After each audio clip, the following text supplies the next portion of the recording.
Estamos no Conecta, Processo Penal. Este é o episódio número 96. O Conecta trata de temas atuais de processo penal. Sou Nereu Giacomoli, professor da PUC do Rio Grande do Sul e advogado. Comigo, professor da PUC do Rio Grande do Sul e também advogado, Marcos Ebrard.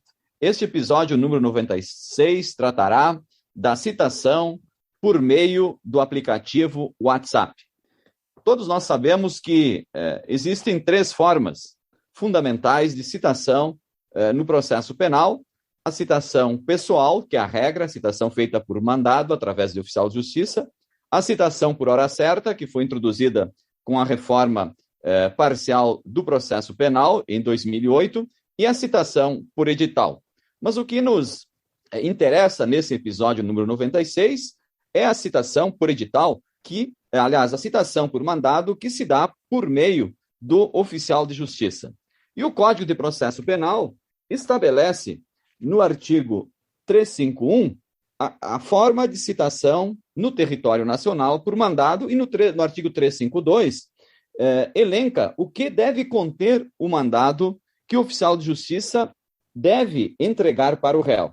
E no artigo 357 do Código de Processo Penal estão os requisitos da citação por mandado, a citação pessoal, que é a regra no processo penal e nos juizados especiais criminais, é a única forma de citação. O artigo 357 estabelece que o oficial de justiça deverá ler o mandado ao citando, entregar uma contrafé, isto é, uma cópia do mandado ao oficial de justiça, e deverá constar na certidão o dia e a hora em que procedeu a citação.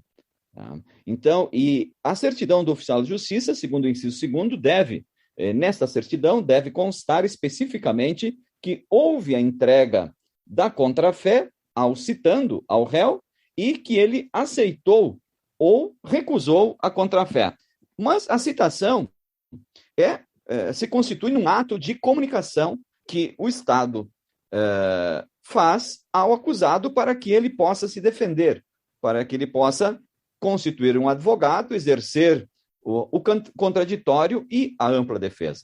A grande polêmica que tem surgido é se a citação por meio do WhatsApp ela é válida ou não, se ela preenche todos os requisitos estabelecidos no Código de Processo Penal. Isto é, se o citando realmente ficou ciente do inteiro teor da acusação, com entidade suficiente para entender que deve constituir um advogado, ou declarar que não tem condições de constituir um advogado e se defender. Essa questão da citação por WhatsApp chegou nos tribunais superiores, especificamente no STJ, que já há vários anos vem se manifestando sobre a validade ou não desta forma de citação. E nós temos decisões recentes que, inclusive, anulam o processo a partir da citação por WhatsApp ter cumprido com as finalidades do ato processual. Isto é, o ato processual de citação não preencheu os requisitos que a lei estabelece. Professor Marcos, esta questão realmente é importante porque já chegou no STJ e pode constituir uma nulidade do processo, uma nulidade, na minha perspectiva, uma nulidade absoluta, que vai desconstituir todos os atos processuais advindos deste vício processual que ofende o contraditório e a ampla defesa.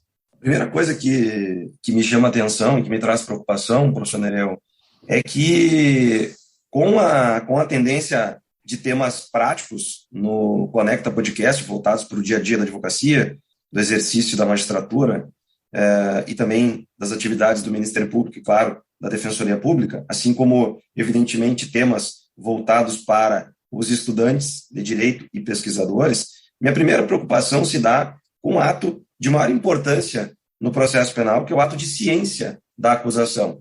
Nada mais, nada menos, o ato de ciência traz a oportunidade para que o acusado, tomando, então, a ciência formal, venha apresentar a sua primeira defesa, que nós já temos aí, por tempo, por mais de década, uma defesa que não é uma defesa meramente formal, que é uma resposta à acusação. A primeira questão é a importância do ato de sanação, a importância do ato de citação.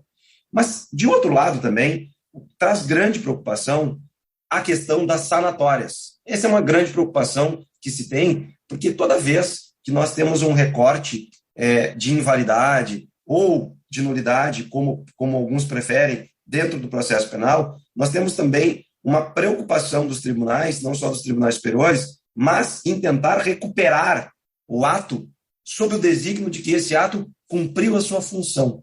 Este é um ponto fundamental. O professor Ricardo Bleckner, num livro, uma obra muito importante, chamada Nulidades no Processo Penal, ele traz esse recorte em relação às sanatórias, em relação à principiologia lá do processo civil, como, por exemplo, o prejuízo. Então, esses primeiros dois pontos importantes, a citação como ato de ciência da acusação e como a oportunidade concreta de exercício de uma defesa que não é uma defesa vazia, assim como também a preocupação dos tribunais em remendar os atos nulos com as sanatórias. Primeiros dois pontos que eu quero colocar.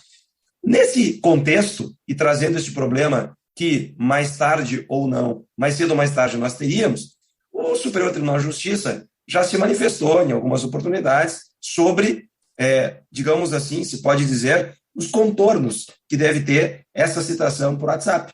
Que não se duvida ela possa acontecer, mas que ela aconteça com determinadas formalidades, já que forma é garantia. Então, o ministro Ribeiro Dantas, no último julgamento que se tem notícia, ou seja, no julgamento mais atual, qual seja, o habeas corpus 680-613 de São Paulo, que foi julgado em 14 de março de 2022, o ministro Ribeiro Dantas ele vai fazer um desenho aqui de que tudo o que acontece numa citação de forma pessoal, de forma presencial, deve também ser requisito, deve também ser contorno de uma citação por WhatsApp. E ele trabalha aqui principalmente a questão de identificação da autoridade como oficial de justiça, a explicação do que importa aquele ato, a partir de quando importa alguma modificação no status de um sujeito que era investigado,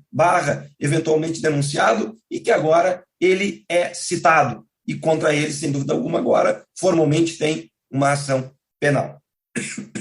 Professor Marcos, desculpa lhe atrapalhar, mas nós não... Eu aproveitei aí a tosse, né, desses tempos aí de frio, né, e de ciclone tropical, né, para dizer que me parece que nós não somos assim contra uma citação por WhatsApp.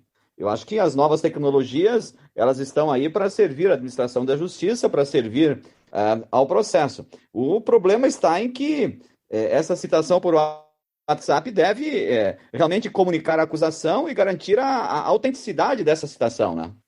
Esse é um ponto fundamental. É evidentemente que com o avanço das tecnologias não se pode negar que o processo penal também deva avançar e deva, sem dúvida nenhuma, usar metodologias. Aqui não se fala de metodologias de prova, né? Nós estamos falando aqui de metodologias em relação a algumas ferramentas no processo penal, como é o caso da citação. Até mesmo porque, em relação às audiências, nós também estamos adotando, em alguns casos, a metodologia virtual. Não se poderia negar, e não é o nosso caso, não é o caso aqui do Conecta, de negar o entendimento acerca da utilização do WhatsApp. Mas o ministro Ribeiro Dantas ele vai além para dizer que é claro que se pode dar ao WhatsApp essa autonomia como ferramenta de citação, não se tem dúvida disso, mas é preciso a identificação, não só do oficial de justiça, mas principalmente a exigência de identidade, de identificação do citando.